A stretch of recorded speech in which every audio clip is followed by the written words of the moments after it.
kaibigang Tom Sawyer, maglakbay kung saan mo man naisip.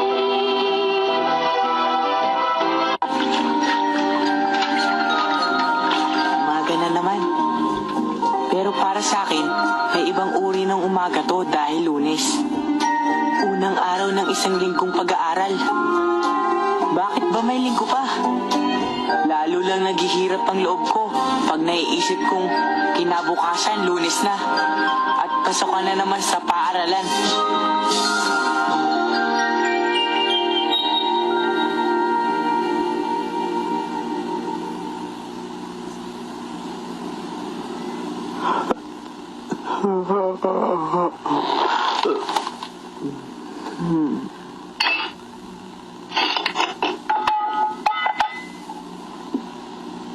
Mary, hindi mo pa ba sila gigisingin? Tanghali na. Hayaan po muna natin silang matulog. Gabi na po silang nakatulog dahil sa paglalaro. Hindi na pala sila nakapag-aral.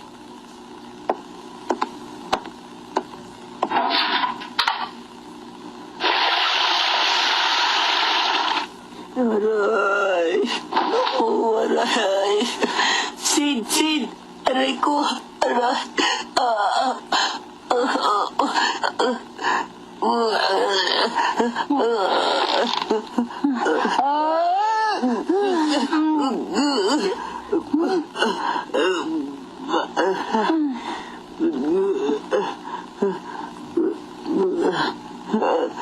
Aray! Magsasakit-sakitan ka na naman para huwag kang pumasok sa paaralan. Aray, Sid! Halika dito, baby. Bibigay ako sa'yo. Aray ko, hindi ko na yata kaya.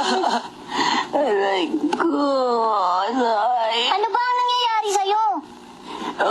Itong ilamog bigay sa akin ni Emily. Pamana ko sa'yo. Sandali lang, hindi ba isa ito sa mga kayamanan mo? Kaya nga, binibigay ko na sa'yo. Aray, dahil mamamatay na yata ako. Ha? Mamamatay ka na? Kunin mo na to. Pamana ko sa'yo. Pag wala na ako, isipin mo lang ako yung ginawa na yan. At alagaan mo, mamamatay na ako. Tom, huwag mo akong iiwan. Ayoko mamatay ka. Pinapatawad na kita sa lahat ng kasalanan mo. Pinapatawad na kita sa lahat ng kasalanan ginawa mo sa akin. Tom, sandali! Huwag kang mamamatay! Wag! Baka maawa ka sa akin. Tatawagin ko sila Tia Polly at Mary. Huwag ka muna mamamatay. Sandali lang. Tulungan niyo ako! Hindi kayo, bilis! Tulungan niyo ako! Si Tom! Si Tom, mamamatay na! Tulungan niyo ako! Tia Polly, umakit po tayo! Si Tom po! Si Tom! Si Tom po, may nangyayari sa kanya! Tia Polly! Sid, huminahon ka. Ano ba nangyari? Wala po! Si Tom po! Naghihingalo na! Sid, ano ka mo? Si Tom naghihingalo? Opo! Sid, wag mo akong bibiruin ng ganyan. Ayoko niyan. Hindi po ako nagbibiro, Tia Polly. Pula at asul na po ang kulay niya. At ang boses po niya, namamalat na. Nagsimula po nang magising ako. Ibinigay pa po niya sa akin ang paboritong ilawan niya bilang pamana. Totoo po, Tia Polly. Ay, naku. Naku. Diyos ko. Sandali! Hindi ko kailangan, doktor! Bakit? Kasi ang gusto ko, narito kayo sa tabi ko.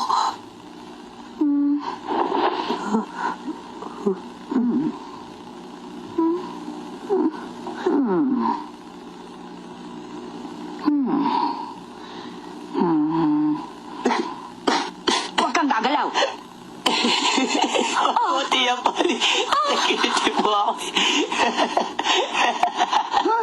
Tom! Sabi ko na nga ba, nagdadahilan ka lang. Bumangon ka dyan. Opo. Wala na yung sakit ng dibdib ko. Pero masakit pa po ang ngipin ko mula po kagabi. Tingnan niyo po to. Ito po, yung isa gumagalaw na. Ito po. Mary, kuha mo ako ng sinulid. Opo, inay. Sid, kuha mo ako ng may bagang uling.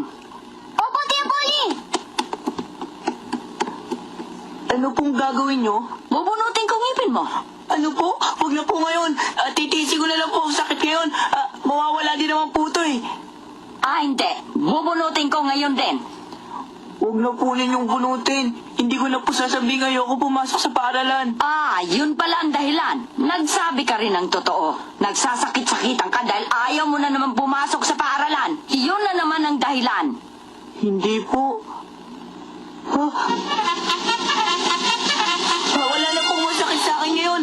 Papasok na po ako sa paaralan, tiya. Ang sirang ngipin ay dapat bunutin. Wala na pong masakit. Totoo po. May dinasal po ako kagabi, kaya gumaling na po. Mary. Tom, huwag kang magsisinungaling. Masama yan. Hindi mo ba alam kasalanan yan? Buka ang bibig. Maging matapang ka.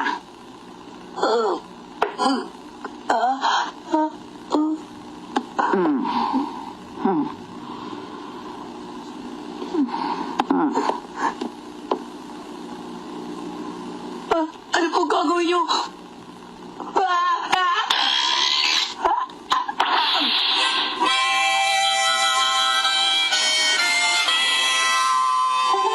Ano ngayon? Masakit ba?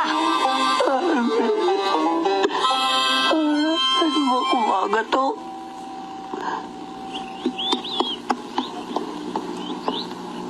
Mabuti pa nga siguro pumasok na lang ako.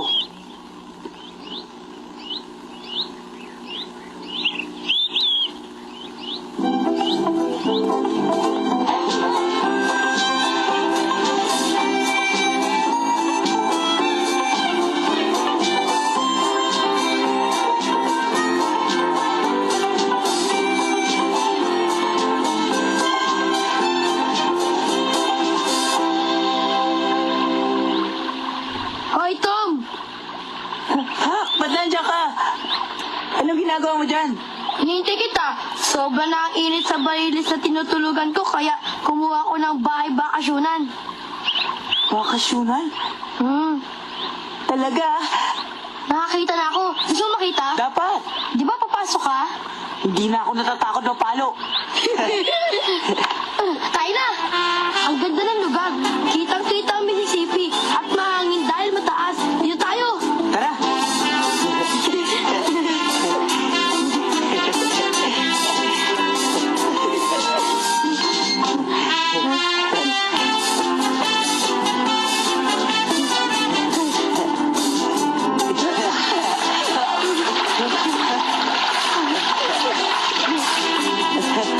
Dito tayo! Tara.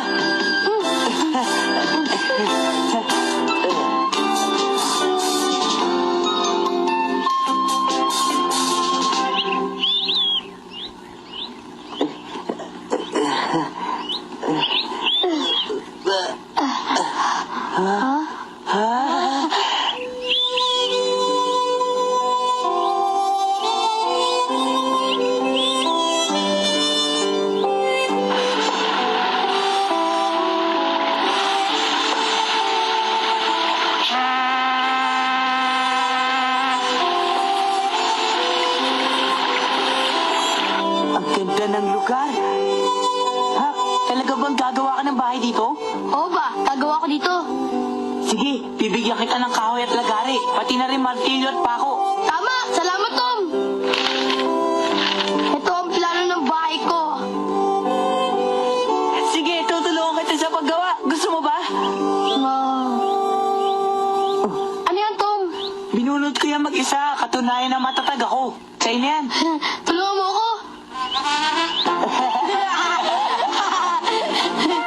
Ang galing ng plano ni Hak. Nawala ang lungkot ko dahil Lunes. Pinag-isipan namin kung saan kami kukuha ng mga kailangan namin. At nangako ko sa kanyang tutulungan ko siya pagkatapos ng klase ko.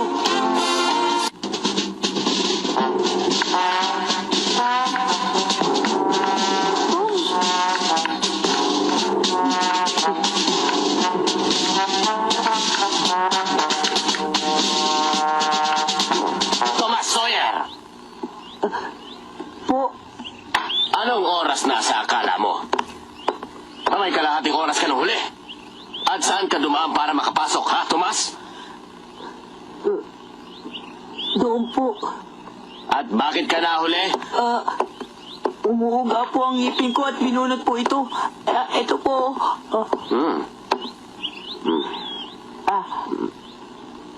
Aba, ganun ba? Aba, ang alam ko, 3 minuto lang ang pagbubunot sa ngipin. Sabihin mo sa akin ang tunay na dahilan. Kapag nagsabi ka ng totoo, patatawarin kita, Tom Sawyer. Talaga po. Tumutupad ako sa aking sinasabi. Nasalubong ko po siya at pinag-uusapan namin ang gagawin naming bahay po niya. Siya? Yung palaboy na si Huckleberry Finn? Yung haragan? Kung ganon, Tomas, papaluin kita. Hindi po tama yan. Sabi niyo po, patatawarin niyo ako pag nagsabi ako ng totoo. Aba, sinabi ko ba yon, ha? Opo. Kung ganon, sige, dun sa dating lugar. Opo.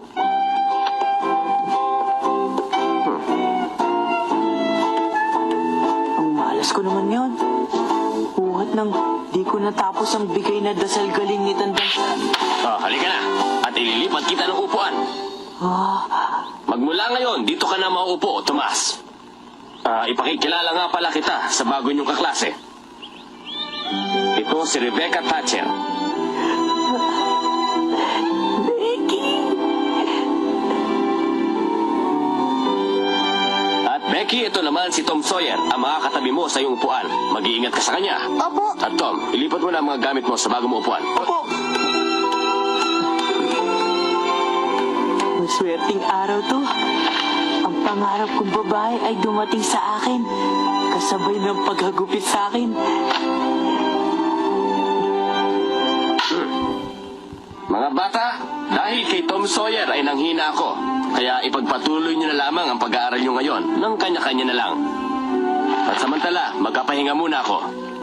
Gusto ni Ginoong Gabbins na maging isang doktor at tumigil na sa pagtuturo. Kailangan niyang maipasa ang mahirap na eksamen bago siya maging doktor. Pinababayaan niya kaming lahat para makapag-aral naman siya ng gusto. Umaasa siyang makapasa sa eksamen ngayong taong ito. Pero palagay ko, bagsak siya.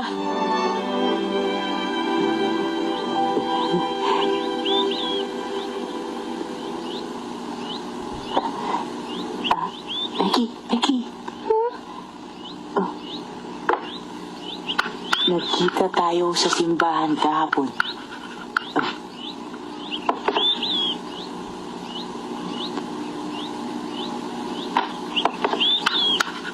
Hindi kita nakita.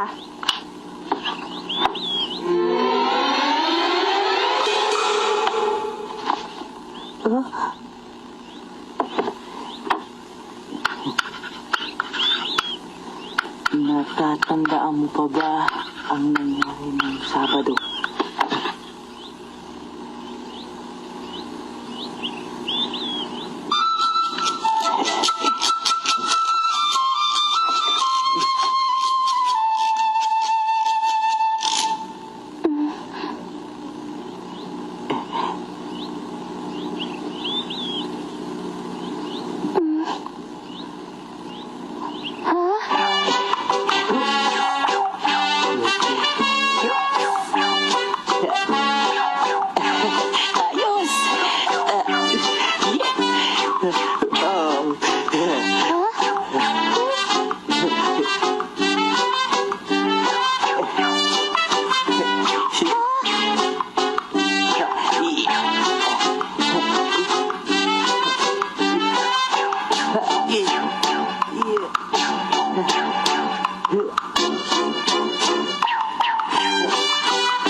Ako nga, binigyan mo ako ng bulaklak.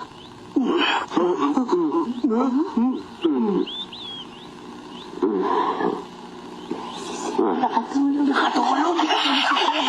Pagod na pagod.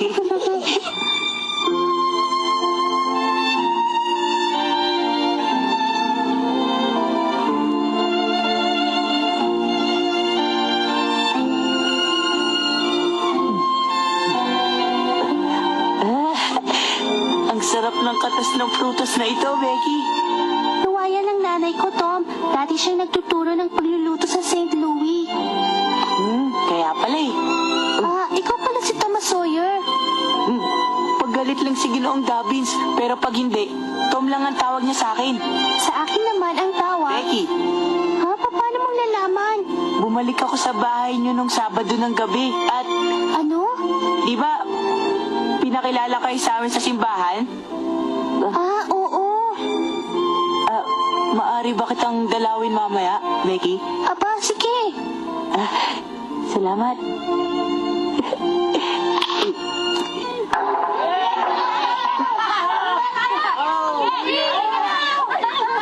Ang tagal naman dumating ito. Sabi niya pagkatapos ng klase, tutulungan niya ako. Ano kayang ginagawa niya?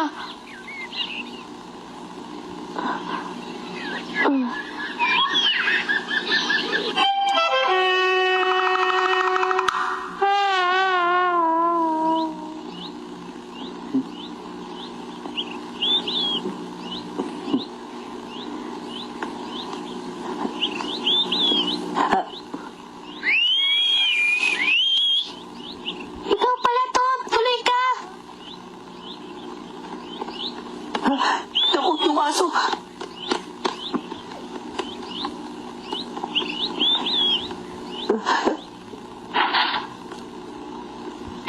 Inay, nandiyan po si Tom.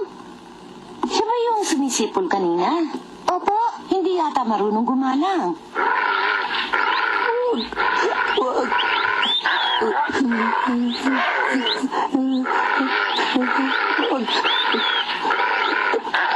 Wag, tumigil ka. Huwag mo ko kagatin. Wag, wag.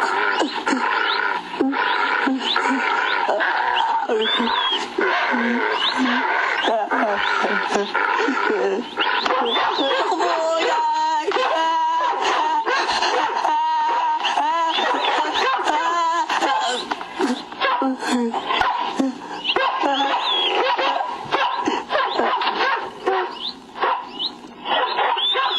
Tumigil ka, Cesar. Bakit mo tinatahulan ng kaibigan ko?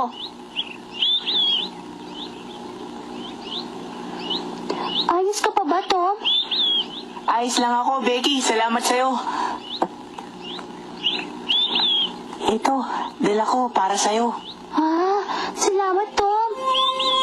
Halika muna sa loob, Tom. Tumuli ka. Halika na.